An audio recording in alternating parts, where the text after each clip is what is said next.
আপনাদের ব্লগ ওয়াহিন আহমেদ। তো আজকে আমরা দেখাতে চলেছি ভয়ঙ্কর রাসেল ভাইপার আরেকটি সাপ আছে যেটার নাম হচ্ছে কিং কোবরা। সেইটা কামড় দিলে 1 সেকেন্ড লাগে না, আর রাসেল ভাইপার কামড় দিলে হচ্ছে হলো পচতে পচতে একদম মরে যায় মানুষ। আজকে থেকে যারা টিনের ঘরে থাকেন এবং মাটির ঘরে থাকেন তাদেরকে সাবধান করে দিচ্ছি, ওরা কিন্তু বেশিরভাগ সময় মাটি এবং টিনের ঘরে থাকে।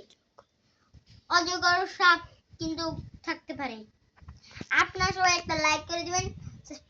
হ্যালো গাইস, আপনার বাড়ির সামনে যদি ঘন জঙ্গল থাকে সেগুলো জঙ্গলকে সাফ করে ফেলবেন, না হলে ওখানে সাপগুলো এসে পড়তে পারে। Bye bye.